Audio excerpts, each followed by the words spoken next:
Alrighty. I am ready when y'all bitches are. I'm always ready. I've got my coffee. I mean, I'm going to I'll try to have an input, but Are we already recording? When are we not? Fair enough. Hello, everybody, and welcome to the As Yet Unnamed podcast.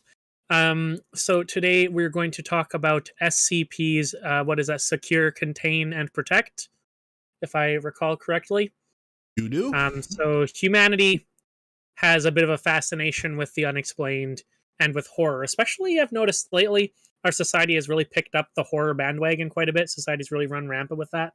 Although, to be fair, it's always kind of been stories.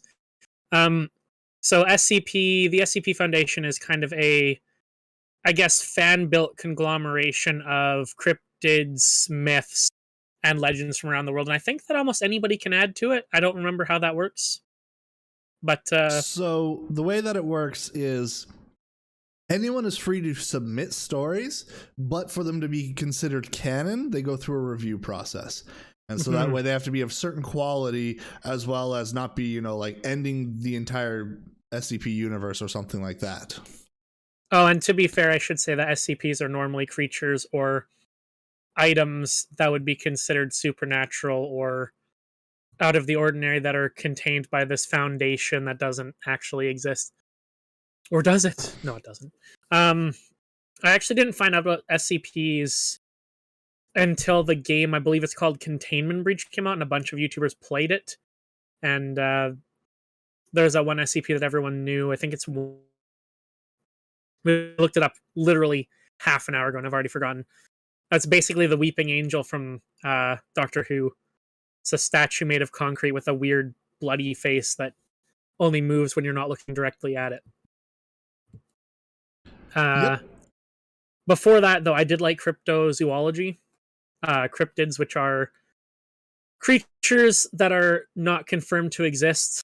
Usually it's something ridiculous like dragons, Bigfoot, all of those things would be cryptozoology. Specimens, cryptids. Although some have been confirmed. I mean, like the giant squid. Giant squid was a cryptid until I think 2000 and I want to say 11 when they finally saw a live one. So some of them get confirmed. 2005. It could have been.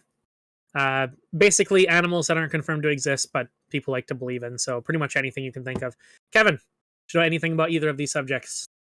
I know the bare minimum about cryptids, mostly just because, surprise, surprise, Yu-Gi-Oh had a whole archetype that was based off of cryptids.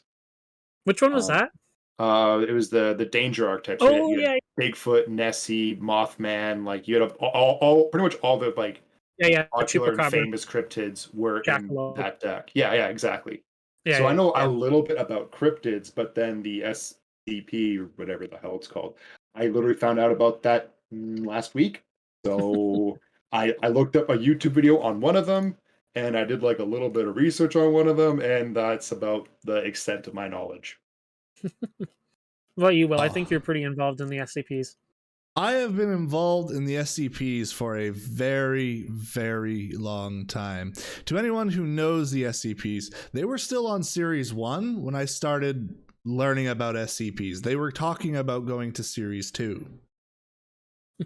So I've known about them for a very, very, very long time and been following along because I like cryptozoology, I like SCPs, I like ghosts and ghouls and hauntings and all of that spoopy shit that everyone laughs and says, that's not real. I love watching about that shit, and I love watching about all the insane people who go on there. Because like most of these channels will have like 7 or 8 kind of normal people. Maybe they're a little weird because they've got some out there beliefs, but then you have like that one overly talkative local who is like on cloud fucking 9, insane, rambling about things, and it's like, oh, I would never want to be in the same room as you, but I will happily watch a TV show about this. So the aliens came and stuck their fingers up your bum. Oh yes, that's right. They thought that was the way to communicate with you. Oh, interesting.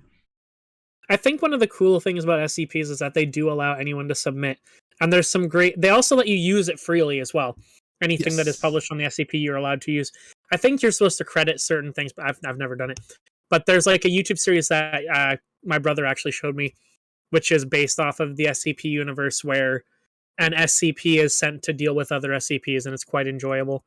That one, I think that one's actually also called Containment Breach, but I can't remember anymore. That one's quite good, but yeah, it just kind of opens up the imagination. Actually, what I also find interesting is like things that can make their way into the SCPs. I know there's a famous picture.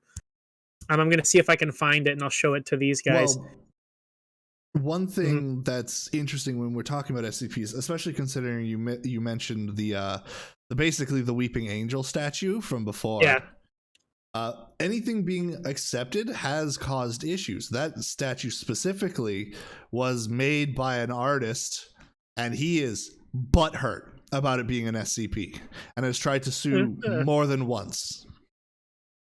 Was that not his original intention? He was just like, it's just a weeping angel, guys. Like, no, it's just a really ugly statue. So what happened is one person made a very ugly statue. Photos of it got online. Another person then took that statue and then wrote the story of a weeping angel. Oh. So the artist who made this butt ugly statue is all angry that it's an SCP and everyone thinks it's horrible and ugly. And it's no, it's art. Yes, he's super ugly. I'm trying to find it. There was a picture from, I think it was the 90s, of what was believed to be a horse skeleton. It got like completely tangled in a bunch of seaweed and looked like a horrible monster, and was turned into an SCP. Yes, the mermaid. I know what you're talking about. But yeah, it's basically it was a mermaid / merhorse that a lot of people had started to believe was real, and then it got made an SCP. And then the reason why a lot of people thought that was like a real mermaid merhorse is, you guys remember back when TV was a thing, there was a channel called the History Channel. And contrary to its name, a lot of the things it puts on the air are not actually historical.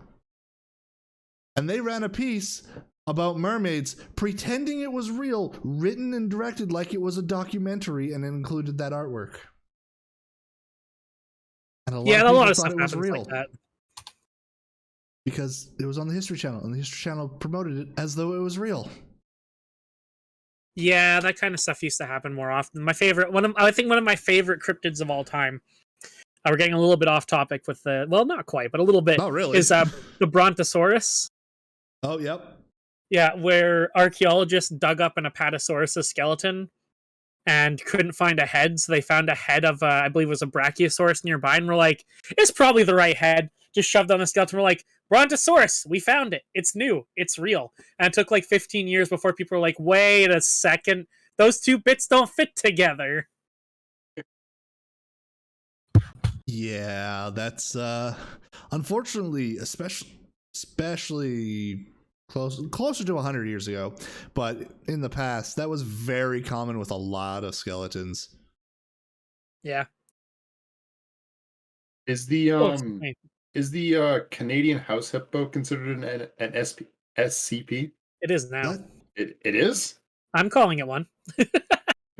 So, for people who don't know, there used to be these commercials on Canadian broadcasting of, they were like, I guess, PSAs for children about not to believe everything you saw on TV.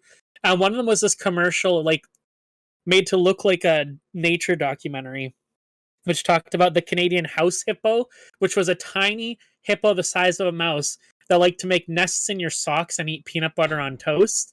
And we just decided it was real. So that would be considered a cryptid. I don't think it's an SCP, but we're going to make it one. I'm going to have to submit it if it hasn't already been submitted. You can write that and submit it, and it's, as long as you can write it well enough, it could become canon in the main canon.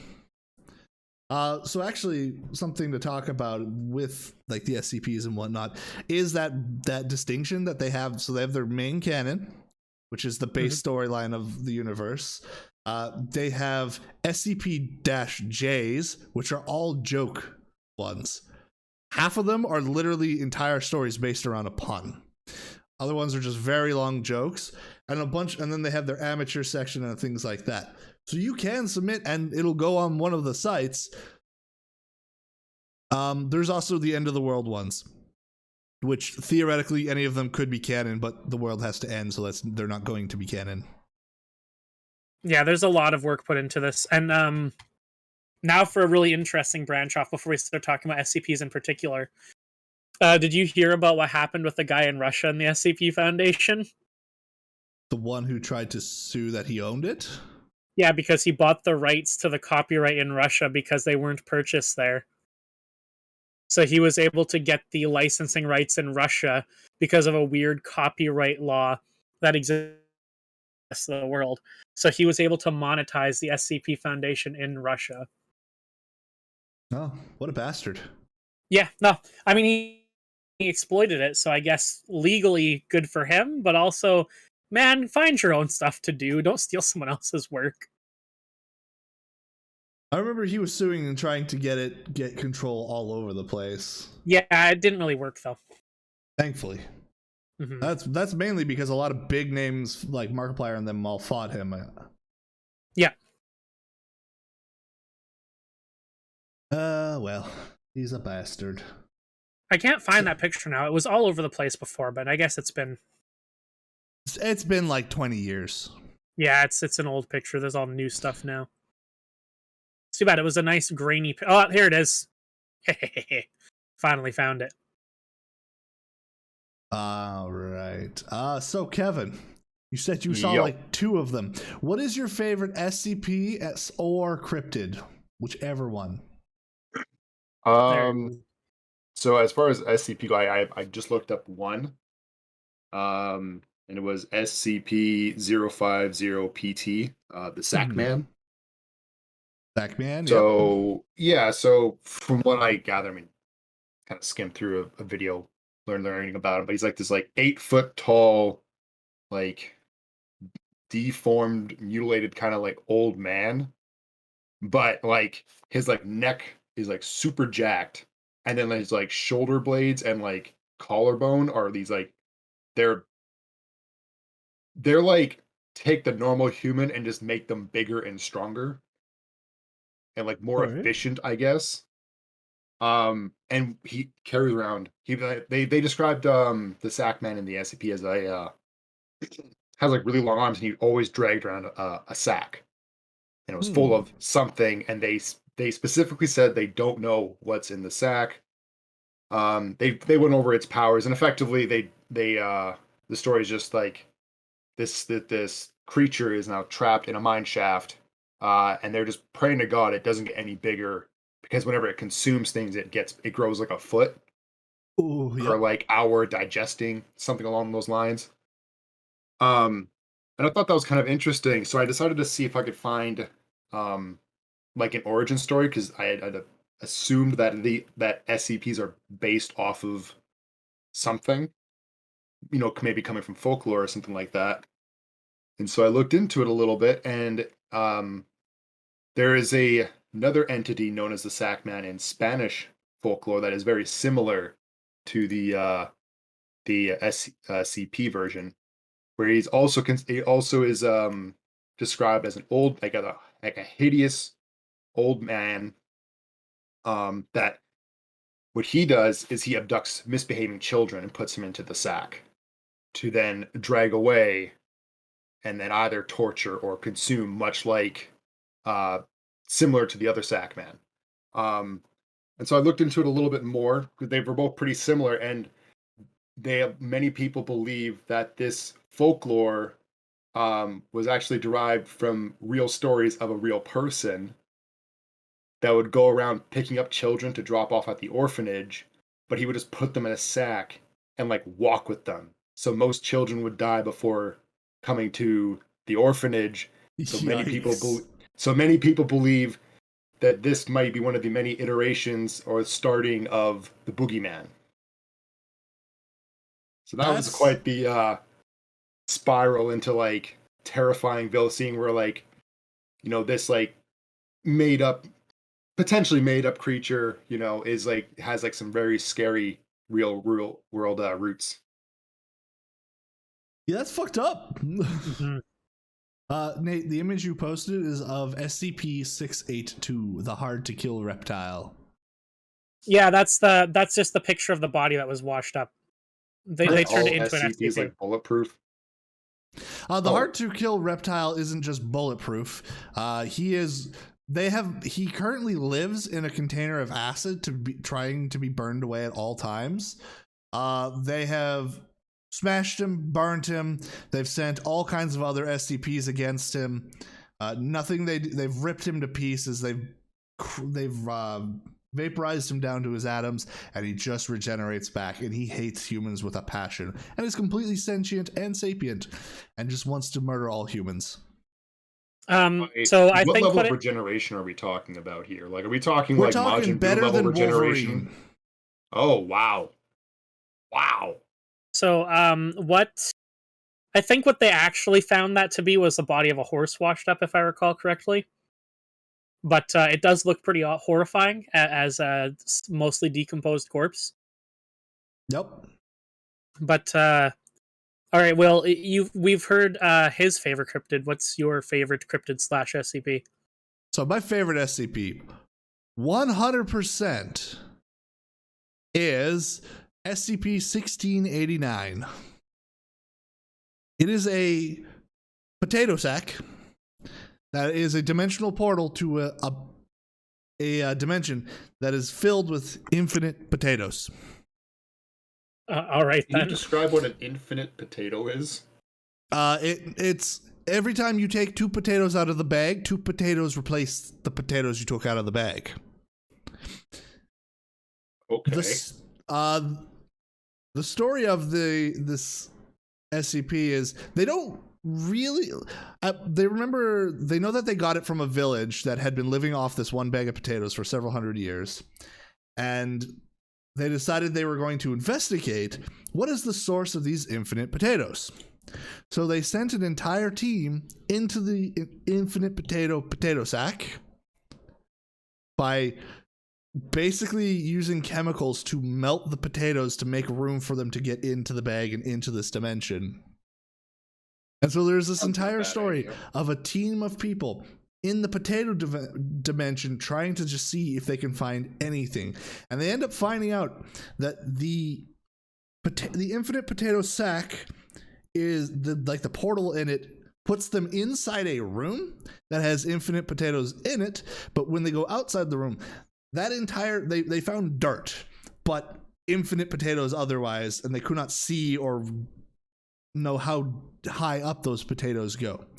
So it is basically an entire universe of self-replicating potatoes.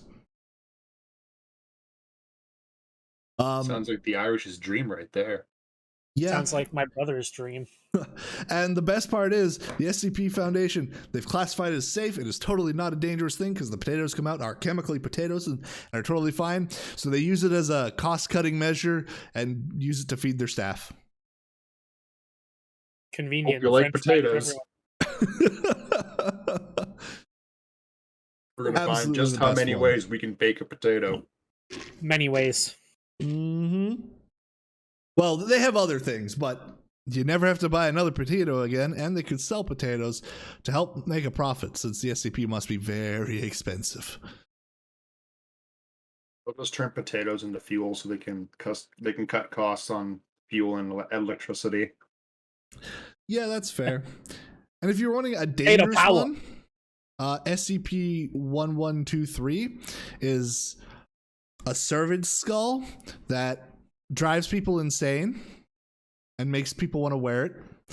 If your head is too big to fit in the back hole of the skull, you will be compelled to smash your face against an object until it is small enough to fit in the hole, or you die. Nice. If you do manage to put it on your head, your body will rapidly change as your need for calories will massively spike, and you will only consume human flesh as you'll become a tortured creature trying to eat humans. It's really fucked up. A little bit. It's a lose-lose. It's really a lose-lose. A lose-lose. Actually, there's a lose, and then there's a losing even harder. This is true. Yep. All right, Nate, what's yours? Okay, well, since I didn't know too much about SCPs, but my favorite cryptid is one that I actually found out about when I was a wee lad, because my parents had bought me a book that was about dinosaurs and the Bible, because, my family is deeply religious. And there's actually a page in there that talks about this fishing boat in, I believe it was Japan. Yep, it's a Japanese fishing trawler, the Ziyu Maru, in 1977. In their fishing nets, they pulled up a giant corpse of a marine animal that could not be identified. They took pictures of it and made some sketches, but the captain of the ship decided that because of how decomposed it was, he didn't want to lose his fish. He threw it back in the ocean. When he got back home, people were very cross because the picture looks an awful lot like a sea dinosaur. I've just posted a picture of it. And to this day, they took tissue samples and bone samples. They can't confirm what it was. It is generally believed to be the corpse of a giant basking shark, but that's no fun at all. I've decided that it's a dinosaur because they can't confirm it because of how degraded it was. It has a 60% match to being a basking shark, but then again, rats have a 75 DNA percent match with humans. So that doesn't mean nothing. Damn. Yeah, they also had they also made a commemorative stamp about it. There's a huge craze about dinosaurs in Japan in that time period because Japanese scientists were convinced it was a dinosaur. I'd like to think it was. Obviously, there's no way to know, but I love that. That's fantastic. SCPs that I know about, almost everything is related to the ocean because the ocean is terrifying. Oh, excuse me. We've never explored the bottom of the ocean. There's been more funded missions to outer space than there has to the bottom of the ocean, which makes it a breeding ground for terror. SCP-3000, that one's horrifying.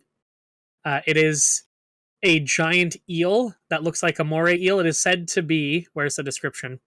It is said to be between 600 and 900 kilometers long and 2.5 meters in diameter. You know those giant... Have you ever seen those giant pits in the ocean where it's like shallow water, and then there's just this giant pit to hell? Supposedly this thing dug those. Yeah, that's a terrifying thought. Something that big would be so literally terrifying. Like, I just can't imagine something big. Like, a freaking blue whale is already bigger than I can kind of imagine something being, and that's a real thing. This thing is terrifying to think about. Kind of sounds like the red eel you would find at the bottom of the water level in Super Mario 64. I know, that used to scare me as a kid. I hated that level. I'm not a fan of the ocean. The deeper you get, the more terrifying things are. Like goblin sharks, anglerfish, that devil octopus. Why does everything look more and more demonic the deeper you go? This is why there's rumors about hell being at the bottom of the ocean. Okay, so part of that is because the scientists for a very long time have been taking deep water animals and pulling them out of deep water. So the best example of this is if you look up the blobfish. Oh yeah, the pressure change. You see this disgusting, sad-looking creature. If you ever can, look up the blobfish underwater. It's an entirely different creature. Literally, to make the blobfish everyone pictures, the blobfish exploded. No, I know, but I've seen... I used to watch a lot of Planet Earth and the Blue Planet, and they have since filmed some of these things near the bottom of the ocean, and they are still terrifying down there. The goblin shark is still terrifying no matter where you have it. Like, those things are horrifying. And I would love to see what's at the bottom of the ocean, but I don't know if I'm ready for that. No, you're not. Quiet you. Also, there was the time I took my friend on the Sea-Doo in the middle of a giant lake, and I capsized it. Deep water is terrifying. I'm glad that he panicked and almost drowned me because I didn't have time to think about what was swimming under my feet. Or you would have panicked and drowned both of you. I would have panicked and drowned both of us, but we were wearing life jackets because we're responsible boaters, as all people should be. But I know at that lake, me and my cousin were casting off the end of the dock one time, and something gigantic bunch of bubbles in the middle of the lake, and we have no idea what it was, but it was like all the way across the lake, and from where we were standing, it was like 3 centimeters across, which means that from where we were standing, it was probably like 2 or 3 meters large.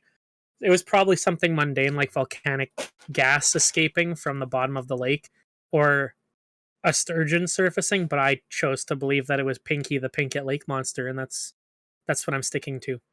That would be pretty freaky. Yeah, something huge surfaced. I mean, it could also have been a moose, because thanks to a video that I've seen, thanks to Kevin, moose can swim and sometimes go down to the bottom of the lake. So it could have been a moose. Moose do like to dive up to 43 meters. I'm sticking with Pinky. It's Pinky. It's like the Ogopogo. We have a lot of cryptids here in BC as well, actually. We've got Bigfoot. We've got the Ogopogo. I thought we had another one. What was it? Well, Pinky, obviously, but I think there's another one. I have no idea. We'll get to that. I know that we have some, but yeah, no, I love stuff like that because, you know, the world is a fantastic place and we've explored a lot of it, but not all of it. So there's always more stuff to find. So I'm looking at what some people were voting on, what was the best BC's most awesome cryptid. In the running was Caddy? Caddy. The Caborosaurus, apparently. There's the Cameron Lake monster, Cammy. There is the Devil Monkey. We're really Pogo, original. Sasquatch, and Thetis Lake monster. I have never heard of any of them except for Ogopogo and Sasquatch. What the fuck is the BC Devil? To be fair, a lot of them are probably from the interior, whereas the Okanagan is close to where we are. And everyone's heard of Bigfoot, obviously. Do you guys ever watch those shows on like Discovery Channel, like Finding Bigfoot and stuff? Where like you watched one episode and you're like, oh, this is really interesting, and then you realize that all of the episodes are just them talking about what could be, but nothing ever exciting happens in the entire 1 hour long show. So back when I had TV, I would watch some of those from time to time. But my mom would come home and be like, what the hell are you watching? Put that crap off. I used to watch them all the time. See, for me, rather than like Bigfoot ones, I have watched so many haunting ones. Like the shows A Haunting in this place, The Haunting of this, Ghost Adventurers. I watched a couple of those. I know Kevin watched Ghost Adventures. Tens of thousands of hours of them. Oh, you watched Ghost Adventures? How many seasons? I don't know exactly how many seasons, but I did have a probably 2-year stint where like I watched, like, whenever a new episode came out, I would watch it. If I found a new episode that was of decent quality on YouTube, I would watch it. So I watched a fair amount. I did watch some of those shows. I actually think it would be really fun to go on one of those ghost hunting tours at some point. I don't believe in ghosts. I mean, I worked at the most haunted place in BC, and nothing unexplainable ever happened the entire time, and I was there alone the entire time. So I'm pretty sure they're not real. But it still sounds like a lot of fun. So, Kevin, what made you fall out of Ghost Adventures? Just watch too much of it and do other things, or any specific reason? I think it was a combination of I got burnt out, and as well as like when the pandemic first hit, they obviously couldn't upload more videos because there was no travel. Fair. And so by the time they started doing it again, I kind of just like lost interest. And also just finding them on YouTube is really fucking hard. Just because I'm a cheap bastard and I didn't buy the season CDs. If there was somewhere that would like just stream it, I would then just watch it, like even just like pay for a streaming service. But so you're saying if I were to link you a YouTube channel that has a bunch of the episodes, you would watch them again? I would definitely watch the newer episodes that came out in the last like year for sure. Well, I'm looking at one that came out 6 days ago. Yeah, I would definitely watch them. the thing I liked about that series, that we've completely gone off topic, but the thing I really liked about that series is one, they learned about like the history about the place and like Yeah. why or how it could be haunted and like things that could fuel the imagination or fuel like what could be possibly happening if you truly believe in ghosts. And then when they do their investigation, like a lot of the time you see a lot of other shows and series where they're like, oh my god, we think we found something, and they like totally play it up, don't even like think for a second that it could be whatever. And the nice thing about Ghost Adventures is at least like there's been multiple times they're like, "What the fuck is that? Oh my god!" And then they go up there like, "Oh, okay, it was just the light reflecting off of a metallic surface." Or there was like one episode where they lost their shit because the air freshener went off beside them, but they didn't know it was an air freshener. So to their perspective, all they hear is just random hissing when they're asking a question. And so they eventually calm down and go, "Oh, okay, it was just that." That's kind of what I like about Ghost Adventures, at least, that like they show that not everything is supernatural when you're in a place that's supposedly haunted and you're probably on already on edge. Yeah, well, there's some definitely there. It's really fun when you watch a show about hauntings and they give you. I say fun. It's interesting when you watch shows about hauntings where they go into like the history of what happened and it's like a true history. And there's some like crazy stuff that happened that you would lead to believe that hauntings could be real. Like there was a series of mysterious murders here or something like that, and they tell you all about it. I remember watching one show where they were looking into the disappearance of that guy in the catacombs under, or was it under Greece? I can't remember where it was. It'd be under Are you talking about the catacombs under like France or whatever? Yeah, they're under Paris, yeah. They're under Paris. Yeah, that one guy disappeared and dropped his camera, and they found his camera, and they have no idea what happened to him. And they went, because you're not allowed down there, but people go down there and party all the time. And the guys who did the documentary, they snuck in with a group of partiers and interviewed them, and they went into like one of the places where like there's just mounds of human bones down there, just dried up bones, and like walking on top of them, like that's horrifying. Why are people going down here to party? Here's the thing. There are actual tours you can get down there in certain areas. I know there used to be. I thought they canceled them for quite a while, but they might be back again. For COVID, they did. Yeah. But I think they're starting to come back now. But yeah a friend of mine, before all of this happened, he went to France and he did one of the tours. I actually have a fridge magnet on my fridge that he had gotten for me from that tour, and he's like, it was really cool when we were walking into it, seeing like all the skulls surrounding you and everything. After about 5 minutes, I wanted to leave so bad. It is suffocating down there. It's hot. It's like stale air. You're surrounded by corpses, and the guide is like, "Yeah, you are going to follow in step with me, or you will get lost and you will die. Don't join the skeletons." Yeah, like and the thought of just being trapped in like an underground tomb that goes on forever, thousands of pounds of earth above you and around you, is not a great thought. I ain't claustrophobic, but I wouldn't enjoy that. Yeah. You also got to think, you can probably hear people above you, and if you're lost down there, knowing that there's only a few feet between you and salvation, and you will never make it back up. Yeah, it's not great. I'm not sure why people go down there by themselves. That's just dumb. To rave. Yeah, people are stupid. I remember listening to one podcast where this one guy, he used to be heavily involved in stuff like Ghost Adventures. He was the host of a show for a while where when he does an interview. And he was talking about how when his life was kind of falling apart, he did ghost hunting to make himself like keep it together. So he became the host of like a scripted Ghost Adventures like show that they did, a stage show. And then he used to go ghost hunting, and he was talking about like, he's like, ghosts aren't real, but I've had some, and he explained some like really interesting experiences. He's like, there has been like 2 experiences that I had that I couldn't explain, but then all the other ones were this thing. And I said, it's just lots of fun. It's a lot of fun to go on these hunts. And I mean, like, ghost stories are always fun to listen to. I've been listening to podcasts, horror ones about cryptids and ghosts for months. They're fantastic. A really good one, Will, that I suggest you listen to is A Voice in the Darkness. Yeah. Fantastic. I'll have to give it a listen. Yeah, basically it's staged as a doctor of parapsychology who has a radio show that gets people to call in with their paranormal problems.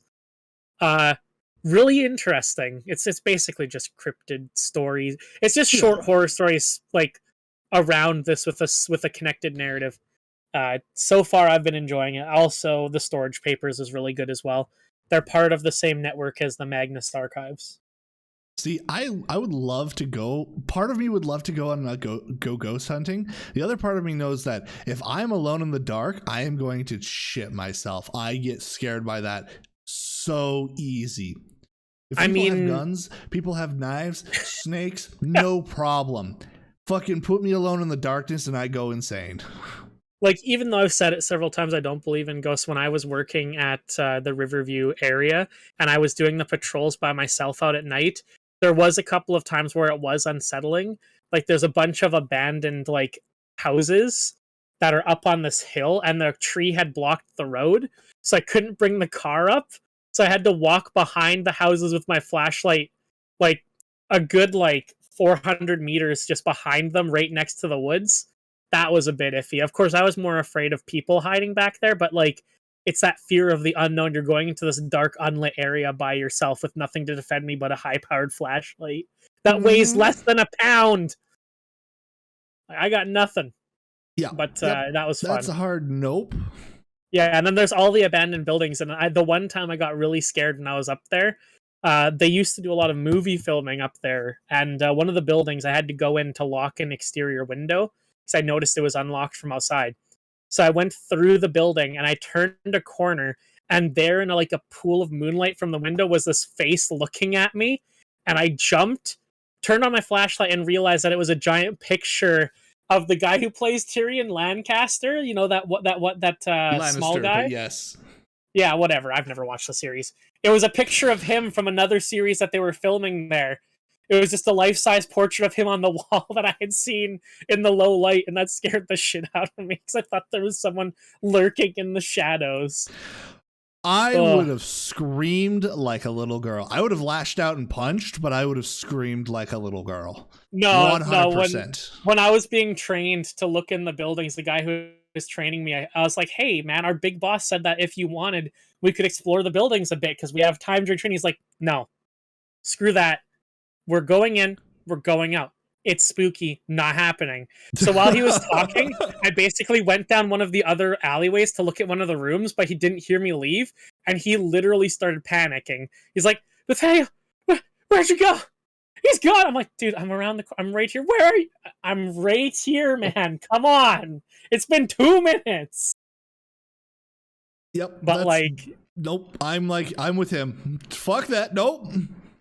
Yeah, I was threatened by one of the other people there. I said I might do something to scare you because I think it'll be funny. It's like, if you do that, I will legit kill you. I'm like, okay, fine. Won't do it. I promise. Don't hurt me. Yeah, you're going to die if you pull that shit. the look that they gave me was not, I'm joking, was, you better not. I was like, all right, you got me. I won't do it, I swear. Oh, man. But yeah, I would love to do something like that. But if I'm doing that, legit, I am coming with the attachment that you plug into your phone, which gives you fucking thermal vision and a night vision goggles. I am not going in blind. Fuck you. I mean, I got to be an SCP for a bunch of teenagers at that place as well when I was walking between buildings. And I was wearing my black security outfit, and I had my flashlight off because it was bright enough to see. I'm walking. And the place is closed after dark, but teenagers would sneak in all the time. And they drove their car up, and they didn't see me until I turned on the flashlight. And then the driver screamed and zoomed away in the car. So I had to call the guy in the vehicle, and I'm like, hey, man, a bunch of teenagers just drove by. I think I scared them. You might have to go kick them out. And he had to go find them. Yikes. I wasn't trying to be scary. They just didn't see me because I guess they weren't expecting someone to be there. But yeah, no, that was fun. I like that. I sympathize with the driver's reaction. I can't remember if it was the driver or the teenagers in the back, but someone freaked out and they definitely zoomed away. It was fun. We used to get teenagers coming in all the time because they wanted to be scared, and We actually had some people from the States come down looking for ghosts one time. I was like, no ghosts here, and it's private property, get out. Oh, yep. I know people who broke into that place to look for ghosts. They're the ones even while you were working there. Me. But they're lucky I didn't find them. I would have been mad. You would have been most cross. I would have been most displeased. You wouldn't have known that they knew me, so... No, I wouldn't have. Not until afterwards when I would have been like, ha! So that was X person. Yeah, that I threw out on their butts. No, but go ahead, Kevin. So fun fact, Will, you said you wanted to go on a little ghost hunt. There's a place, Port Moody Station, where the museum management has actually opened its door to paranormal investigators, and there have been sightings and recordings of flashlights and cameras being switched on and off by an unknown presence. Sound recorders have detected a number of voices, including, and they've had enough encounters with it. They've deduced that one of the spirits' names is called Peter there. So for the love of Pete. Yeah, shout outs to Pete. Oh my gosh, it's all coming back together. It was destiny. It was just like the universe channeling through Nathaniel to get us to go to Port Moody so we can find out Pete's story. Oh my gosh. You know what would be even better if he was a steamboat captain and he had a peg leg? I don't know if anyone's going to get that reference, but he's peg leg. No one's going to get that reference. He's a ghost. Why would he have a peg leg? He had a peg leg when he was alive. Not anymore. Now he's a ghost. He doesn't need legs. Oh my gosh. I would hope if someone had the unfortunate circumstances of dying, that they would, if they had a peg leg, they would just come back with 2 feet. Nah, I'm pretty sure you're stuck with how you die. That's some bullshit. I've seen enough horror movies. That is some bullshit.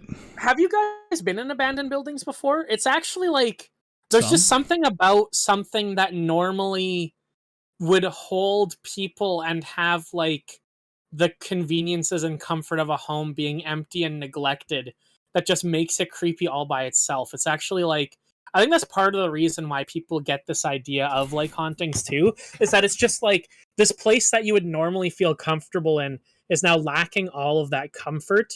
And it just seems so alien yet familiar at the same time. It's that whole thing where around things that are slightly unnatural. Like, you know how in like horror movies they usually have like the ghost or the monster will like twitch and move sporadically because it's not a natural way to move and it unsettles you. All right. Yeah. I think for just lack thereof a better word, it's just like the like energy of the place. It's just like because people aren't there anymore. It almost feels like you're not supposed to be here because no one else is there. Yeah, so like it almost feels like you're breaking like an unwritten rule by going to these places. The place hasn't been cared for, and it feels like it's not supposed to be that way. Like, because it's wrong. It's obviously wrong. Buildings aren't supposed to be like that, but that's just how it's become. Because I know that even when I was working security somewhere else, in a building that was being actively used, it was a building that was decommissioned, so it was completely empty. Except for like one tiny little fake office that was built in the corner. The building was still eerie. It was never scary, but it's just like this was supposed to be full of people and stuff, and now it's just this big empty hole. It just feels wrong. It's the cavity of a building. Yeah. Yeah, it's not the way it's meant to be. Okay then. Have you guys have we gone long? No, we still got time. Plenty of time. Will's gone camping with me, and Kevin, you've gone to the cabin. Have you ever been out in the woods up north when it's just like the night and it's just pitch black? I don't care how brave you are, that's going to be a little bit unsettling as well. I know that like when I was younger and we would go camping, we would always go camping at a place with an outhouse, and the outhouse is always down a gravel path in the woods. Here's the thing. And if you have to go in the night, it's terrifying. Going camping with you guys, I really enjoyed that. However, the outhouses horrify me rather than the path to the outhouses. See, now you've never actually gone with us to Pinkett. You've only come to the Bay. And we don't talk about that outhouse because we've already discussed how the outhouse is a death trap. The first time I went up, we went out to Pinkett. Did we? Because I hate that outhouse, dude. Like, I'm okay with it now because I'm like, I'm over 30. I've gone to that outhouse at night enough times. I know nothing's gonna eat me, and I'm coordinated enough. I don't think I'm gonna fall into the outhouse. Plus, I'm kind of fat. I probably won't fit. It's probably okay. But when I was younger, there was definitely some times when I would just, pee right outside of the tent because I didn't want to go that far. Okay, well, here's the thing. When we did go up to Pinkett, I would pee in the woods because I'm not walking all the way to the outhouse to take a pee. It's the middle of the night. I want to sleep. Man, that's not a fear thing. That's, hey, I'm gonna go off the path deeper in where it's scarier. Dude. On the nights when it's cloudy and you can't see the stars, it is you're so far from civilization. There's no light pollution. It is dark. Like, it's not just a little dark. It's the darkness that you're not used to in a city. Like, here, when it gets dark, there's street lights everywhere. There's car lights. There's so much light pollution. It's never fully dark. Then you go up into the middle of nowhere and it's actually dark. And that's at that point that you realize that humans are colorblind in the dark. And you can't make out anything. Yep. I think the part that adds to the fear when you go up to these places is when you're in a city, you're used to always having some kind of noise. There's always something. Yeah. It's never truly quiet. When you go up there is nothing. The only thing you can hear is the ringing in your own ears. And nature. Terrifying. Yeah, and then you hear like all of these noises that you don't have like references for, because in the city you hear the background hum of vehicles, there's the electricity, there's all of that stuff, and you get used to it. I actually hate silence because I grew up in a city. I am not used to silence. Silence is evil. Yeah, I don't know about you, but there'll be some times where it's like I need to have something going, so I'll just have a fan going just to have some kind of background noise. No, you have to have some kind of noise because the silence is too loud. I live downtown. I don't have an option for silence. No, but he's right. When you get to a place where you've like in the middle of nature and you realize that there's no background noises, it gets really unsettling for us poor city dwellers. Oh man. I also remember the first time I watched a real horror movie was I saw in theaters was I saw The Conjuring 1, and we saw it in the theater up in the middle of nowhere in a small town, and then we had to drive an hour down an unlit logging road back to camp to sleep in the dark. I was not happy. Dude, that logging road, we didn't even see a horror film when I was up there. We saw it was kind of horrifying. It was Suicide Squad. Yeah. We saw that movie. We're out late and we're driving back down the fucking road, and it was so fucking just creepy. It's like, it is true horror movie driving through there.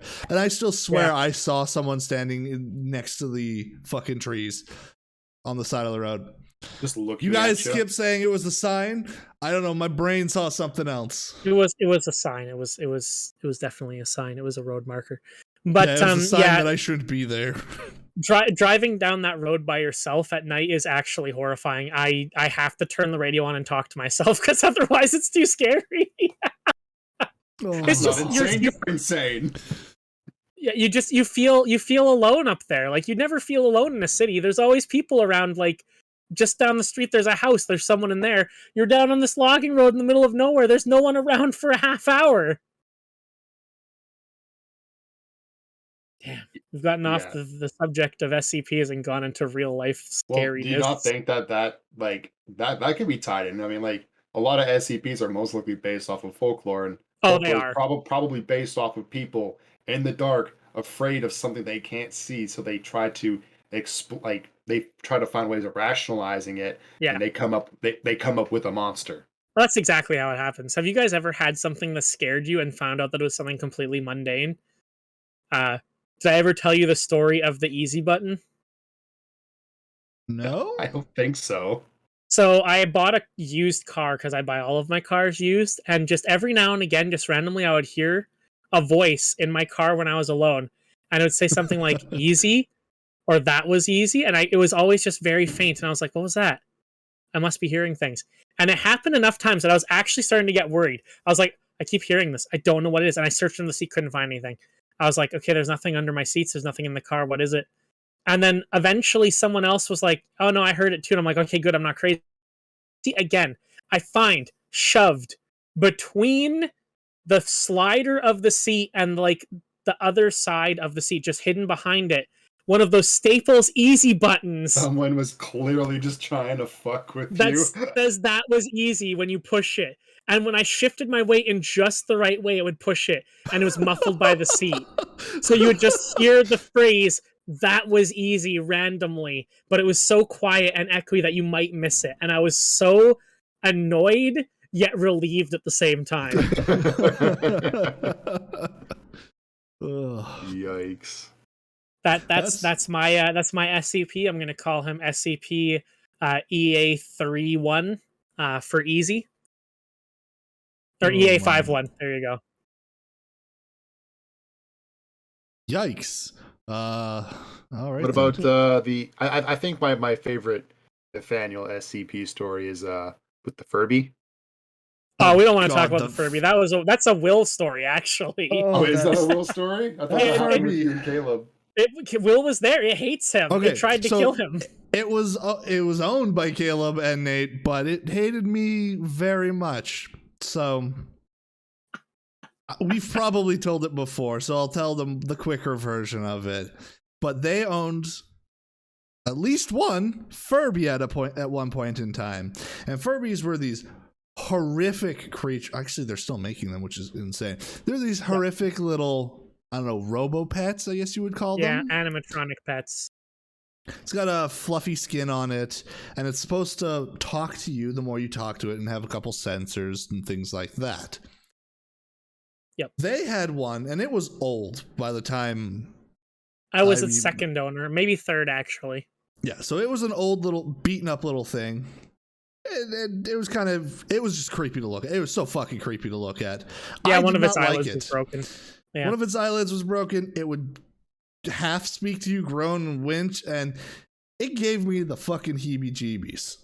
Mm-hmm. So, of course, that meant during the day, Nate and Caleb would be fucking with me a little bit with it, and they'd have it all around all the time just because it creeped me out. You know, normal friends shenanigans. Mm-hmm. At night, we were sleeping. At this point, we were in Nathaniel's bedroom because I think it was... No, was it both of your bedrooms at that time still, or was it just yours? Remember. Who knows? So, honestly, it doesn't really matter. What's important is someone was on the bed to my left. I was sleeping on the floor with my head underneath his desk. We had popped the batteries out of the Furby, and we had put the Furby down on the floor. And I remember that because it was...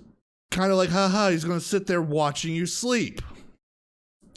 Which, come on, guys. We're real nice there. I don't know how long I had been asleep for, but I woke up when I felt a clatter of plastic on my face. I don't know what happened, but that Furby went from being on the floor over by the bed next to me to dropped on my fucking face while I slept. Die, human. I was not a happy camper after that. I can honestly say I have no recollection of this happening because I don't think that was with me. I think that was with my brother. I also remember the story of my brother taking the batteries out and it yelled, "I don't like," when Caleb touched the battery cover.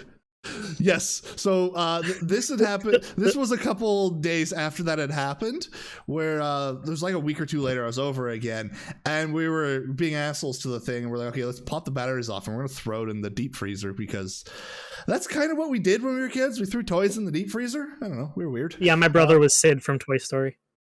And yeah, it said, "I don't like," as he was pulling the battery cover off. I don't like that. As they got super deep as he popped the batteries out, which was so fucking creepy. We're like, damn, weird. Pop the back of the thing on and threw it in the freezer. 10, 15, maybe 20 minutes later, we could hear in the freezer, I don't like that. Just, it started speaking again after not having its batteries for 20 minutes. And then it fucking disappeared. Yeah, we don't know where it is. It's gone. So it's funny because I was just looking, I just did a quick Google search, and apparently Furbies being these terrifying demonic creatures, pretty common. Yeah, it's very, very big in popular culture. There was an animated movie from last year about a family. I can't remember what it's called, but it was on Netflix, where they fight a giant mother Furby that speaks in demon backwards speak when they're attacking it. It's just crazy that like Furbies just in general, there's so many stories, and a lot of them have similarities, right? Like there was one that just started screaming, feed me in the middle of the night, or like they throw it into their closet, muffle it up with some blankets or whatever, come back a week later, it's gone. Like it's just like why are these Furbies just like whoever made forms them, of Satan? They were made by the devil himself. There's also a strange movement about making what is called long Furbies. Oh, yeah, no, we've already seen these. I don't need to see these again, thanks. And yeah, people have decided they weren't evil enough. Let's make them long and give them too many legs. Let's give them the capability to strangle us now. Yeah, I know, right? Oh, so I had nightmares about that Furby for years. So I'm pretty sure what happened is my mom did that thing that she always did, where she cleaned up our stuff and it's stored somewhere in like one of the mini boxes under the stairs. But until we find it, who knows? Maybe it's at Will's house right now. We'll never know. Hopefully not. Maybe all the Furbies are just going off to there's like multiple places on the planet that I think are called like the portal to hell. The way lines or whatever, yeah. Well, there's one in some desert, and it's been on fire for the last like 50 years. Oh This hole that's been burning. Yeah, the underground fires, the coal fires. Well, because there was like a natural like gas that was forming there, so they're like, oh, we'll just set it on fire so the gas doesn't leak out and like cause damage, and it's just been burning now for like 5 decades. Yeah, because it's essentially a pilot light for a furnace. It's never going to go out until the gas is gone.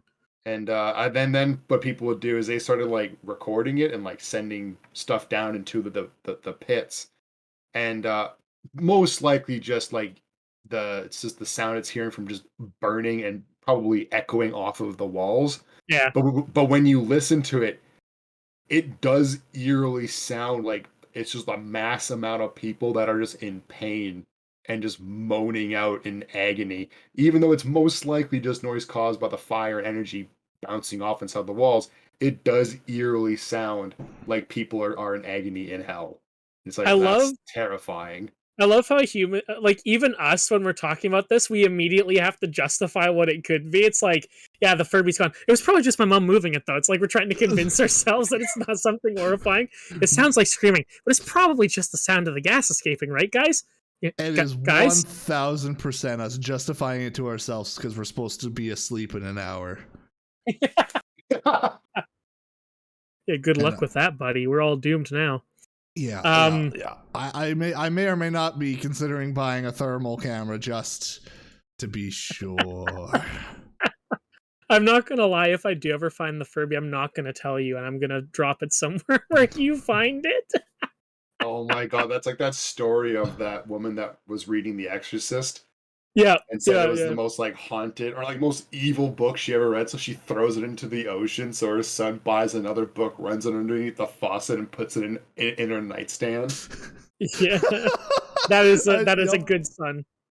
Oh yep, that one's good. Going straight. The best thing is, if I do find it and I ever visit you, I'm gonna hide it somewhere. I'm not gonna put it out in the open, I'm gonna hide it.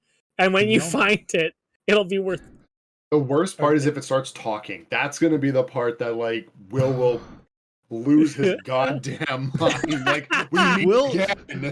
Will knows how to make a flamethrower and is not afraid of fire damage. I feel I don't know if you want to set it on fire. You're just giving it back the power of its elements. I know. I think what Will would do is he would make a thermite grenade and just launch it at it. Takes out his entire building, half of Vancouver with him. Worth. The worst thing is, in the middle of that crater would be standing the Furby, singed but still alive. Saying me no like. And then it's going to say... No, it's going to end with we gotta end. Like, and then it's going to have a pause, and it's going to say, will. And that's when it fades to black.